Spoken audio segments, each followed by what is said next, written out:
If you come to the cardiac ICU, it is always moving. There's always a huge energy there. And the group of people that work in there all have this incredible pride of taking care of these really sick kids, providing emotional support for the family. Once the baby gets to the intensive care unit, all of these weeks and months of planning and anticipation, now here the baby is in front of us and we have real information to deal with.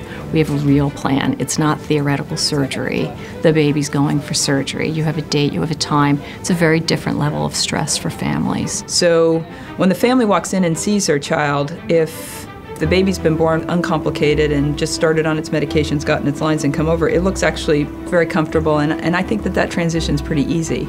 If the baby's gotten sick, then the family has been told by phone or they've been there about the baby needing a breathing tube, but they may not have seen that, and that's a much more difficult transition, and we're very sensitive to that. To see her there, all that stuff plugged into her, it was overwhelming, but I mean, once they let us hold her, it changed it back to more of a normal situation. It is overwhelming. It's such a little, it's a little baby laying there. She was comfortable and not in pain of any sort, so it was okay in that respect. The nurses are incredibly good about transitioning the family to life in the ICU. We got to know so many nurses because we were always there. We really didn't leave. A couple of times, like, look, you guys go, I'll hold them, I'll sit in a chair, I'll rock with them, go down, get something to eat, go get a cup of coffee. She was in good hands. Like, you didn't feel like you had to be at the bedside every minute because you just kind of had a sense of they know what they're doing. The nurses try to provide consistency, so if they're working several days in a row, they always try to have the same patient.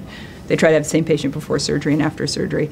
Each child has one ICU attending that's kind of keeping an eye out for that particular baby. So they know, who sent the baby here. They know the parents. They do the most of the conversations with the parents. They know the social situation for the family. You create a bond with the family, so to speak. There's a lot of camaraderie between parents.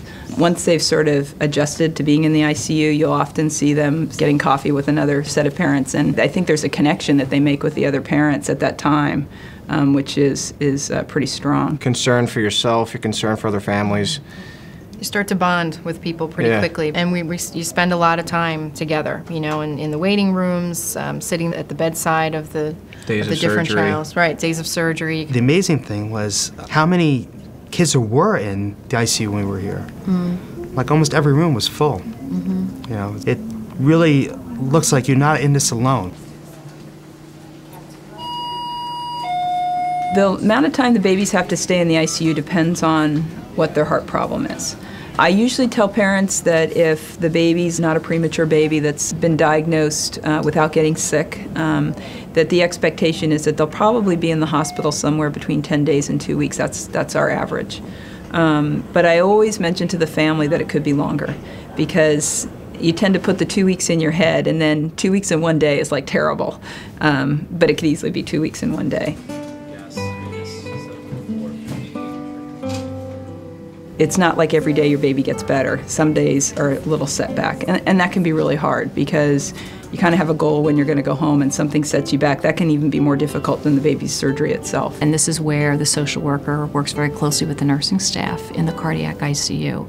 This is the team caring for the baby before surgery, preoperatively in the ICU. So these are the people that know the baby right from birth, have been with the family right from birth. For them to be interfacing with the social worker who's been working with the family, again, brings that team together around that family. She also is a key person in just helping families sort out logistics, the real concretes of where am I staying when I get here. I had a room. You can ask to stay and just put in, you have to fill in a little slip every night to see if they can allow you to have a space there, and unfortunately I was able to stay. There's actually showers on the floor. So, even just taking a shower, you just feel refreshed and, a little more energized. One of the great things about working in the ICU is the patients and their families. The families are, no matter what they're struggling with, if it's the baby, if it's something at home, they're always a pleasure to work with. They really are. And it's so rewarding to see kids get better and go home.